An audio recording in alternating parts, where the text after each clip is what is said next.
Il n'existe pas de chiffre officiel, mais les vols de bagages dans les trains, les gares routières, les aéroports sont une réalité. Il suffit parfois d'une seconde d'inattention pour que votre valise disparaisse. Les images que vous allez voir montrent que les voleurs agissent très vite. Si vous ne voulez pas que cette mésaventure vous arrive, suivez les précieux conseils de Sherazade Boudani, Francesco De Pacchi et Julien Bervillier. C'est l'enquête de ce 20h. Ce jour-là, les policiers pensent avoir repéré un pickpocket. Photo, position, et puis on va le prendre en filature de façon à voir ce qu'il va faire. Cette brigade opère chaque jour dans les terminaux de l'aéroport d'Orly. Plus de 33 millions de passagers par an. Autant de cibles potentielles pour les voleurs. On a des zones où les vols de bagages sont plus prononcés, notamment aux alentours des points de restauration. Lors de notre tournage, nous observons plusieurs groupes de touristes peu attentifs à leurs valises. Il y a un exemple concret de ce qui pourrait se passer. Pendant qu'on a 3 passagers qui sont occupés à obtenir leur carte d'embarquement, forcément les valises sont dans leur dos, le sac est ouvert. Donc pour peu qu'il y ait un portefeuille ou un truc comme ça. Et c'est rapide, c'est très rapide. Quelques secondes suffisent. La preuve, 2 jours plus tôt, regardez ces images de vidéosurveillance. Le temps d'aller au guichet. Ce voyageur laisse sa valise quelques mètres derrière lui. Une aubaine pour le voleur. Donc on a le suspect qui arrive, il est là, regardez, il a regardé, et dans sa direction il a pris et il s'en va gentiment. L'homme a ensuite été interpellé par les policiers. Pour avoir commis un vol dans un aéroport, il risque jusqu'à 5 ans d'emprisonnement et 75 000 € d'amende.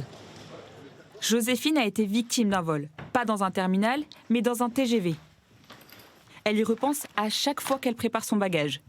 Elle l'avait déposé dans le compartiment à l'entrée du wagon et à l'arrivée, il avait disparu. Je suis allée prendre ma valise dans le range bagages valise. Et là, j'ai entendu des voix d'autres femmes qui disaient « Ah, mais où est mon sac? Où est ma valise ?» Et là, j'ai compris qu'on était 3 à s'être fait voler nos affaires en même temps. Au total, elle estime avoir perdu plus de 1 000 € d'effets personnels, de vêtements. Ces vols surviennent la plupart du temps lorsque le train dessert plusieurs gares. Lors des arrêts courts, les voleurs entrent dans le wagon, repèrent un bagage et s'enfuient avec. Nous l'avons constaté, à bord, de nombreux passagers restent sur le qui-vive. Chaque fois que je me déplace, je range toutes mes affaires, je vais au wagon-bar avec mes affaires pour rien laisser sur ma place. J'ai assisté à des vols de bagages où des gens se piquaient leurs affaires et peut-être, je sais pas, du coup ça m'a créé une angoisse et je suis obligée de regarder tout le temps. En général, quand je prends ma place, j'essaye de faire en sorte que la place soit proche d'un endroit où poser les bagages. Par exemple, je peux voir qu'il est là, donc s'il y a du mouvement ou quoi, je peux voir qu'il est à côté, sans problème. Et la SNCF multiplie les messages sonores. Pour assurer votre sécurité, la SNCF vous demande d'indiquer vos noms et prénoms sur vos bagages et de ne pas les laisser sans surveillance. Visiblement efficace. En 9 ans, les vols sans violence dans les transports en commun sont passés de plus de 108 000 à plus de 80 000. Des statistiques recensées dans les trains, mais aussi dans les cars. Dans cette gare routière, la configuration oblige à redoubler de vigilance. Je surveille. Je sais que ce conducteur-là, en fait, il va commencer son embarquement dans pas très longtemps. Il a déjà ouvert la soute. On le fait toujours parce que vaut mieux double surveillance qu'une seule. Ce chauffeur commence à connaître les techniques des voleurs. Malgré qu'on surveille, il y a des petits malins.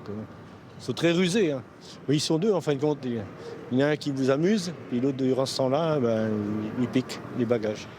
Pour lutter contre les vols, la société envisage d'installer de la vidéosurveillance autour des cars.